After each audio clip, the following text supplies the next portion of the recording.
Hi friends, അസ്സലാമു അലൈക്കും. Welcome back to our channel Raihan's family vlogs. അപ്പോൾ ഇത് രാവിലത്തെ ബ്രേക്ക്ഫാസ്റ്റിനായിട്ട് ഞാനിങ്ങനെ അരച്ച് വെച്ചതായിരുന്നു കേട്ടോ. ഇഡ്ഡലിക്ക് മാവ് രാത്രി തന്നെ ഇങ്ങനെ അരച്ച് വെച്ചിട്ടുണ്ട്. നോക്കുമ്പോൾ നല്ലോണം പൊന്തിയിട്ടുണ്ടായിരുന്നു കേട്ടോ. ഞാൻ അരച്ച് വെക്കുമ്പോൾ രാത്രി ഒന്ന് കൈ കൊണ്ടുകൂടി മിക്സ് ചെയ്ത് കൊടുക്കും കേട്ടോ. അപ്പോൾ ഒന്ന് പൊന്തി കിട്ടാൻ വേണ്ടിയിട്ട് അതേപോലെ കുറച്ച് നേരത്തോടെ തന്നെ അരച്ച് വെക്കുകയും ചെയ്യും. പിന്നെ ഇവിടെ അത്ര തണുപ്പൊന്നും ഇല്ലെങ്കിൽ വേഗം പൊന്തി കിട്ടും കേട്ടോ. കുറച്ച് തണുപ്പൊക്കെ ഉണ്ടെങ്കിൽ ചെറുതായിട്ട് പൊന്താൻ മാത്രം ബുദ്ധിമുട്ടുണ്ടാവുള്ളൂ. പിന്നെ അങ്ങനെ ഇഡ്ഡലീൻ്റെ മാവിൽ സോഡ ഒന്നും ഞാൻ ചേർത്ത് കൊടുക്കാറില്ല കേട്ടോ. അപ്പോൾ രാവിലെ ഇഡ്ഡലിക്ക് ഞാൻ ചട്നി ആയിരുന്നു കേട്ടോ ഉണ്ടാക്കിയിട്ടുണ്ടായിരുന്നത്. ഇപ്പോൾ ചമ്മന്തി സാധാരണ ഉണ്ടാക്കുന്ന മാതിരി പൊട്ടുകടലയും മല്ലിച്ചപ്പൊക്കെ ഇട്ടിട്ട് ഉണ്ടാക്കിയിട്ടുണ്ടായിരുന്നു. പിന്നെ തലേദിവസത്തെ സാമ്പാറും ഉണ്ടായിരുന്നു കേട്ടോ. അപ്പോൾ ഞാൻ സാമ്പാർ ഉള്ള ദിവസം ഞാനിങ്ങനെ പിറ്റേന്ന് ഇങ്ങനെ ഇഡ്ഡലിയോ ദോശയോ എടുക്കാറുണ്ട് കേട്ടോ. അപ്പോൾ ഇത് ഇനി മുമ്പത്തെ ദിവസത്തെ ഒരു വീഡിയോ ആണ് കേട്ടോ. അപ്പോൾ ചക്ക കൊണ്ടുവന്നിരുന്നു. അവർ ചിക്ക്ബെല്ലാപ്പൂർ അവിടെ പോയിട്ടുണ്ടായിരുന്നു ഹസ്ബൻഡ്.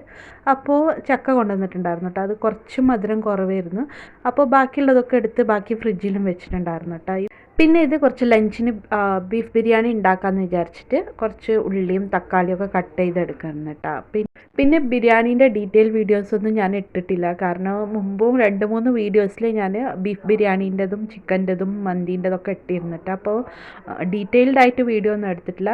അപ്പോൾ ഞാൻ ആദ്യം തന്നെ ബീഫ് കഴുകി വെച്ചിട്ടുണ്ടായിരുന്നു. അത് ഇങ്ങനെ കുക്കറിലിട്ടിട്ട് ഒരു 5-6 വിസിലിന് ഇട്ടിട്ടുണ്ടായിരുന്നു കേട്ടോ. വേവ് നല്ലോണം ഒന്ന് വെന്ത് വരുന്നവരെ.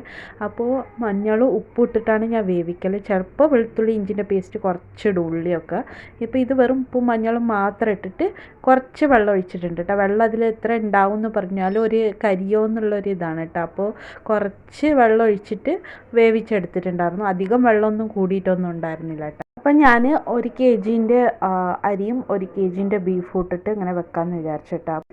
അപ്പോൾ ഇവിടെ എൻ്റെ ഉമ്മയും പാപ്പയും വന്നിട്ടുണ്ട് കേട്ടോ. അപ്പോൾ ഒരു 2-3 ദിവസമായി അവർ വന്നിട്ട്. അപ്പോൾ ഉമ്മാക്ക് കുറച്ച് ഹോസ്പിറ്റലിലൊക്കെ ഇങ്ങനെ കാണിക്കാനുണ്ടായിരുന്നു. അപ്പോൾ അതൊക്കെ കാണിക്കാനും അങ്ങനെ വന്നതാണ് കേട്ടോ. കുറച്ച് ദിവസം നിൽക്കാൻ വേണ്ടിയിട്ട് ഇവിടെ വന്നതാണ്. ഞാനും കുട്ടികൾ ഇങ്ങനെ വിളിക്കും കേട്ടോ ഉമ്മാനും ഉപ്പാനും. അപ്പോൾ അവരങ്ങനെ കുറച്ച് ദിവസം ഇങ്ങനെ വന്ന് ഇങ്ങനെ നിൽക്കും. കുറച്ച് ഉമ്മയും ഉപ്പയും പിന്നെ ഒറ്റക്കാണല്ലോ. അപ്പോൾ ഇവിടെ വന്ന് കുറച്ച് ദിവസം നിൽക്കാറുണ്ട് കേട്ടോ. അപ്പോൾ കുറച്ച് വന്നാലും ഒരു 3-4 ദിവസമൊക്കെ അങ്ങനെ നിൽക്കാറുണ്ട്. പിന്നെ ആങ്ങളൻ ഞാൻ മുമ്പ് പറഞ്ഞിട്ടുണ്ടോയെന്നറിയില്ല വീഡിയോയിൽ. എനിക്ക് ആകെ ഒരു ആങ്ങളുള്ളൂ കേട്ടോ.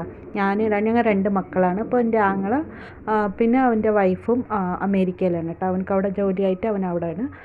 അപ്പോൾ അത് മസാല റെഡിയായി കിട്ടിയിട്ടുണ്ട് ഇവിടെ. അപ്പോൾ ബീഫ് അതിലിട്ടിട്ട് ശേഷം നല്ല വറ്റിച്ചെടുത്തിട്ടുണ്ട് കേട്ടോ. അപ്പോൾ അതിന് ശേഷമാണ് പിന്നെ ഞാൻ താഴെ ഇറക്കിയതിന് ശേഷം പിന്നെ അരി നല്ലോണം വേവിച്ചെടുത്തിട്ടുണ്ട്. അത്യാവശ്യം പറഞ്ഞാൽ 3/4 ഭാഗം വെന്ത ശേഷമാണ് ഞാനിപ്പോൾ ഇട്ട് കൊടുക്കുന്നത് കേട്ടോ. ബാക്കി ദമ്മിൽ വെന്തോളും. ഈ അരി ചെറിയ അരിയായ കാരണം വേഗം വെവും. അപ്പോൾ ഒരു 3/4 ഭാഗം വെന്തതിന് ശേഷം ഇപ്പം ഞാൻ മേലെ ഇട്ട് കൊടുക്കുന്നുണ്ട്. കുറച്ച് കളർ ഇട്ടിട്ടുണ്ട്. അല്ലെങ്കിൽ നിങ്ങളുടെ അടുത്ത് മറ്റേ കേസർ ഉണ്ടെങ്കിൽ അത് ഇട്ട് കൊടുക്കാം കേട്ടോ. അതിന് ശേഷം പിന്നെ മേലെ കുറച്ച് മല്ലിച്ചപ്പും പുതിനേൻ്റെ ഇല ഇട്ട് കൊടുക്കുന്നുണ്ട് കേട്ടോ. പിന്നെ ഇത് നെയ്യാണ്. കുറച്ച് മേലെ നെയ്യ് ഒഴിച്ചു കൊടുക്കുന്നുണ്ട്. അതിന് ശേഷം ഇപ്പം അങ്ങനെ ദമ്മിനെടുത്ത് ദമ്മ് വിടുന്നുണ്ട് കേട്ടോ. താഴെ എപ്പോഴും നമ്മൾ ഉണ്ടാക്കുമ്പോൾ താഴെ മസാല ഇട്ടിട്ടാണ് അധികം ഉണ്ടാക്കാറ്. ഇത് ഞാൻ പറഞ്ഞില്ലേ ചക്ക ഉണ്ടായിരുന്നു. ആ ചക്ക കുറച്ച് മധുരം കുറവായ കാരണം ഉമ്മ ഇതിൽ പായസം എന്തോ ഉണ്ടാക്കാമെന്ന് പറഞ്ഞു. അപ്പോൾ ഉമ്മ ഉണ്ടാക്കുകയാണ് കേട്ടോ. അപ്പോൾ അത് 1-ാം പാല് മാറ്റി വെച്ചതിന് ശേഷം ഇത് നല്ല വെവിച്ചിട്ട് ശരിക്കും കുറച്ച് കടിക്കാനുണ്ടായിരുന്നു. അപ്പോൾ അതിലേക്ക് 2-ാം പാലിട്ട് ഒന്ന് നല്ലോണം ഒന്ന് മിക്സ് ചെയ്ത് ഒന്ന് ഉടച്ചെടുത്തിട്ടുണ്ടായിരുന്നു. അതിന് ശേഷം ബെല്ലം ഇട്ടിട്ടുണ്ടായി. ചുക്ക്, ഏലക്ക, ജീരകം ഇത് 3 ഒന്ന് ചതച്ചിട്ട് ഇട്ട് കൊടുക്കുന്നുണ്ട് കേട്ടോ. നല്ലോണം ഒന്ന് ക്രഷ് ചെയ്ത് നല്ലോണം ഇട്ട് ഇതാക്കിയതിന് ശേഷം പിന്നെ 1-ാം പാല് ചേർത്ത് കൊടുത്തിട്ടുണ്ടായി കേട്ടോ. 1-ാം പാല് ചേർത്ത് അധികം തിളച്ചിട്ടുണ്ടായില്ല. അതിന് ശേഷം അണ്ടിപ്പരിപ്പും മുന്തിരി ഇട്ടിട്ട് നെയ്യിൽ കാച്ചി ഒഴിച്ചിട്ടുണ്ടായിരുന്നു കേട്ടോ വറ്റിയതിന് ശേഷം. ഇപ്പോൾ ഇതാ അവിടെ ചോറ് റെഡിയായിട്ട് ദമ്മ് എടുത്തിട്ടുണ്ട് കേട്ടോ. ദമ്മ് താഴെന്ന് മസാല കൂട്ടി അങ്ങനെ എടുത്തതിന് ശേഷമാണ് കേട്ടോ പിന്നെ ചോറ് വിളമ്പാറ്. മറ്റ് സെപ്പറേറ്റ് ആയിട്ട് എടുക്കാറില്ല കേട്ടോ.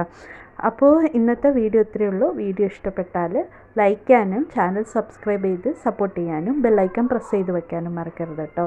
പിന്നെ എന്തെങ്കിലും ഒരു ഇമോജി ആയിട്ട് കമൻറ്റ് ഇടാനും മറക്കരുത്. മറ്റൊരു വീഡിയോയിൽ കാണുന്നവരേക്കും ബൈ ബൈ.